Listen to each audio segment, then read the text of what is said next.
और आपके अपने YouTube channel Sainath education group में आपका स्वागत करता हूं।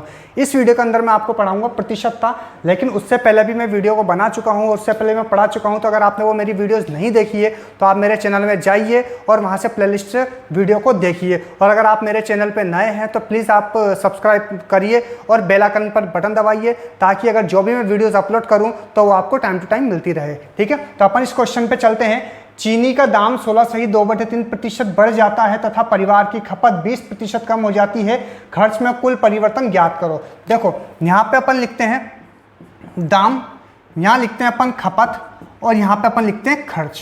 ठीक है, दाम, खपत और खर्च। दाम की बात करें 16/2/3, 16/2/3% कितना होता है? 1/6 हो जाता है। देखो इस तरीके से 16 48 49 50, 50/3 प्रतिशत हटके 100 लगता है, 50 दूनी 100, मतलब 1/6 आ जाता है। और मैंने वीडियो के लास्ट वीडियोस के अंदर मैंने बता भी दिया था, जब मैंने इस चैप्टर को स्टार्ट करा था, बताया था कि इनकी भिन्न, इनको जो फ्रैक्शन में हम लिखते हैं, ठीक है, इनको अपन फ्रैक्शन में लिखते हैं, तो ये हमें इनका फ्रैक्शन याद होना चाहिए, जिससे हम क्वेश्चन को जल्दी जल्दी सॉल्व कर सकें। ठीक है, तो दाम देखो हमारे पास में 16/2/3% को हम क्या लिख सकते हैं?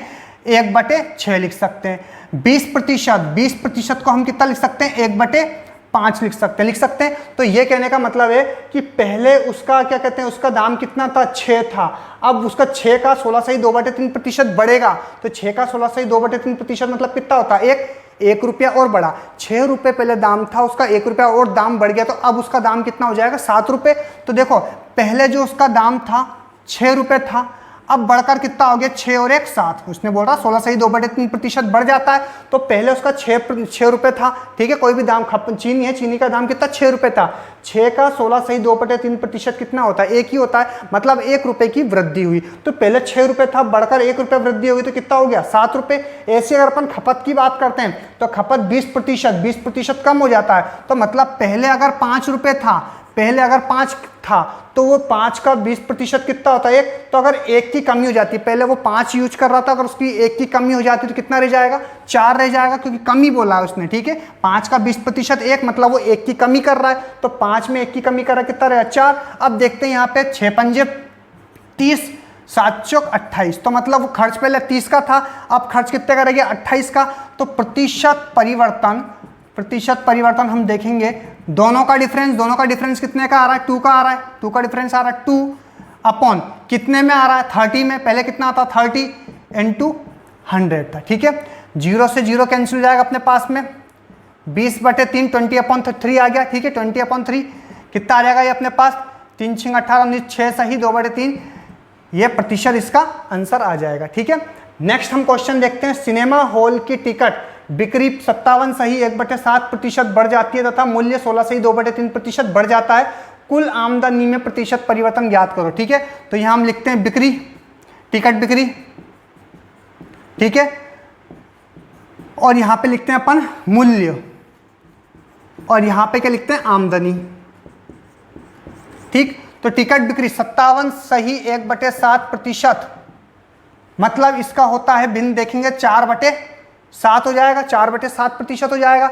तो यहाँ पे देखो बढ़ रहा है, तो पहले 7 था, अब बढ़ रहा है 7 और 4 कितना हो जाएगा? 11, बढ़कर कितना हो गया? 11।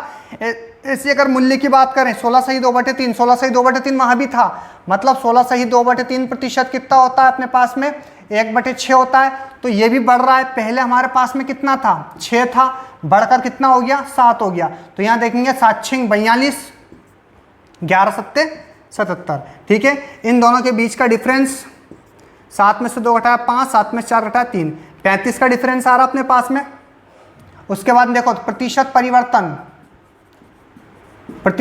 हम देखेंगे कितने का परिवर्तन आ रहा है? 35 का। किस में आ रहा है? 42 में × 100। 7 से का 7 और 7 पंजे 35, 7 6 42 हो जाएगा। 2 से देखेंगे, यहाँ 2 से कटेगा अपने पास में।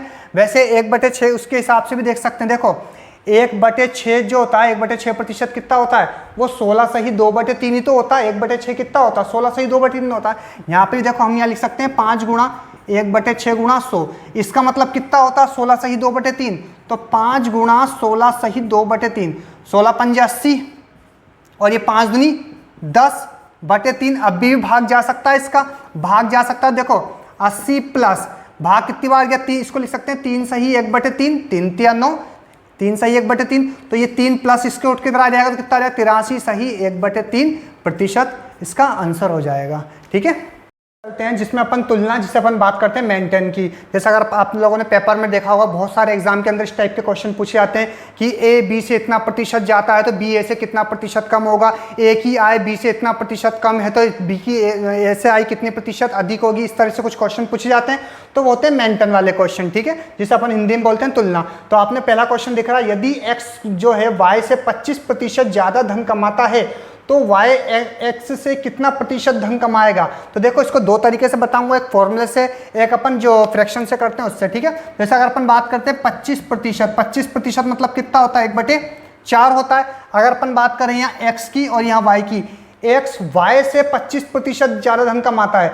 अगर y कितना है, अगर ये मान लेते हैं ये y है, y हमारे पास 4 है, तो एक x कितना हो जाएगा हमारे पास में 5, ज़्यादा कितना 1 ज़्यादा रहा, 4 जो है 25% का कितना भाग है, एक ही तो भाग है। तो यहीं पे देखेंगे अपन 25% की बात कर रहे हैं जो कि होता है 1/4। अगर यहाँ पे बात कर रहा है एक्स वाई से 25% ज़्यादा धन कमाता है। ठीक है, तो अगर वाई, अगर बाद वाले की बात करते हैं अपन, ठीक है, जो भी नीचे होगा वो कौन होगा, बाद वाला होगा। ठीक, तो अगर यहाँ पे ये वाई 4 रुपए कमाता है तो ये 1 रुपया और ज़्यादा करके कौन कमाएगा, एक्स कमाएगा। तो देखो प्रतिशत वृद्धि या कमी जो भी होगा अपने पास में देखते हैं। तो यहाँ पे कितने का डिफरेंस आ रहा है हमारे पास में, कम की बात कर रहा है, कम के लिए तो पूछा 5, कितना का डिफरेंस है यहाँ पे 1 का, किससे है 5 से। शुरुआत वाले की बात करते हैं अपन 5 गुणा 100। मैंने एक फॉर्मूला भी लिखा था, percent PN minus PO upon PO into 100। PN मतलब न्यू वैल्यू, O मतलब ओल्ड वैल्यू, O मतलब ओल्ड वैल्यू। तो यहाँ पे देखेंगे अपन PN माइनस PO। ठीक है, दोनों के बीच का डिफरेंस निकाल लिया अपन। ठीक, और उसके बाद में PO पुराना कौन है अपने पास में, 5 गुणा 100 आ जाएगा, 5 से कट गया अपने पास में 20%। ठीक है, तरफ चलते हैं हम। यदि ए की आय बी से 16 सही 2/3% कम है तो बी की आय ए से कितना प्रतिशत अधिक होगी। देखो यहाँ पे अगर अपन बात करते हैं ए के लिए और यहाँ बी के लिए, 16 सही 2/3%, इसको अगर अपन भिन्न में लिखेंगे 16 48 49 50, 50/3% हटके लगता है 100, 50 दूनी 100 मतलब कितना होता है 1/6। 16 सही 2/3 की क्या भिन्न है 1/6। तो यहाँ देखो ए की आय बी से 16 सही 2/3% कम है।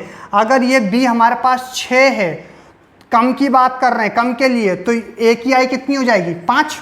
ठीक है, कम कर दिया हमने, कम की बात कर रहे हैं तो कम कर दिया 1 रुपये कम, क्योंकि 6 जो है 16 सही 2/3% का कितना भाग है 1 है। ठीक, तो यहाँ पे हमने देखा 16 सही 2/3% की भिन्न होती है 1/6।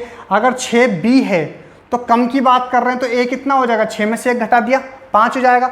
दोनों के बीच का डिफरेंस हम देखेंगे, दोनों के बीच का डिफरेंस कितना हो जाएगा 1 ओल्ड वैल्यू 5 इंटू 100, 5 से कट जाएगा ये, 5 दूनी 10 0 बराबर 20%। ये आंसर हो जाएगा। ठीक है, अब ये वाला क्वेश्चन देखते हैं, पी क्यू से 5 गुना बड़ा है तो क्यू पी से कितना प्रतिशत कम होगा। ये पी है, ये क्यू है, पी क्यू से 5 गुना बड़ा है, क्यू से 5 गुना बड़ा है। अगर क्यू 1 होगा तो पी कितना हो जाएगा 5 हो जाएगा, क्योंकि गुना बड़ा, पी बड़ा है ना, क्यू से 5 गुना बड़ा है, तो क्यू अगर 1 होगा तो पी 5 गुना मतलब 5 हो गया। दोनों के बीच का डिफरेंस देखेंगे, वही प्रतिशत के लिए बात करें, दोनों के बीच का डिफरेंस कितना हो जाएगा हमारे पास में 4/5 गुणा 100, 5 दूनी 10 0, 4 दूनी 8 बराबर 80%। ठीक है, ये हो गया। इसका एक तरीका और बताता हूँ, अगर इस तरीके से याद नहीं होता तो इसका एक फॉर्मूले में भी बहुत सारी बुक है, उनमें बुक में भी फॉर्मूला चलता है, वो चलता है प्रतिशत वृद्धि या कमी के लिए R/100 प्लस माइनस R गुणा 100। इससे भी अपन कर सकते हैं। ठीक है, इस फॉर्मूले से भी हम कर सकते हैं। तो अगर अपन बात करेंगे R, अगर यहाँ पे ज़्यादा की बात करता तो हमें प्लस लेना है, और अगर कम की बात करता तो यहाँ इस शुरुआत वाले से ही डिपेंड करता है इसका साइन, बाद वाले से डिपेंड नहीं करता। तो ज़्यादा के लिए बोलता प्लस लगाएंगे और कम के लिए बोलता माइनस। देखो अब यहाँ पे R कितना है 25 है, बटे ज़्यादा की बात कर रहा है तो 100 प्लस 25 हो जाएगा गुणा 100, 25/100 और 25 कितना हो जाएगा 125 गुणा 100, 25 से 25 पंजे 125, 5 से कट गया ये 20 बार, बराबर कितना आ जाएगा 20%। ठीक है, ऐसे अपन इस वाले को भी देख लेते हैं फॉर्मूले की सहायता से कि r कितना 16 सही 2/3, ठीक है। तो देखो इसलिए मैंने बताया था ये वाले क्वेश्चन को, क्यों बताया था ये वाला फॉर्मूला, इसलिए बाद में बताया अगर ये वाली भिन्न आ जाती है तो इससे अपन पहले उसको साधारण भिन्न में बदलेंगे, फिर उसको प्रतिशत को बदलेंगे, फिर r की वैल्यू रखेंगे, क्वेश्चन बहुत टफ हो जाता है। इसलिए मैंने आप लोगों को ये जो बुक वाला फॉर्मूला होता है ये मैंने नहीं बताया, सबसे बेस्ट है अपने पास ये वाला, ठीक है। तो इसको भी अपन r की वैल्यू जो निकलेगी 50/3 निकलेगी, 50/3 को यहाँ रखना, 50/3 को यहाँ रखना, उससे सोल्व करना, ठीक है। ऐसे इस वाले क्वेश्चन को अपन कर सकते हैं।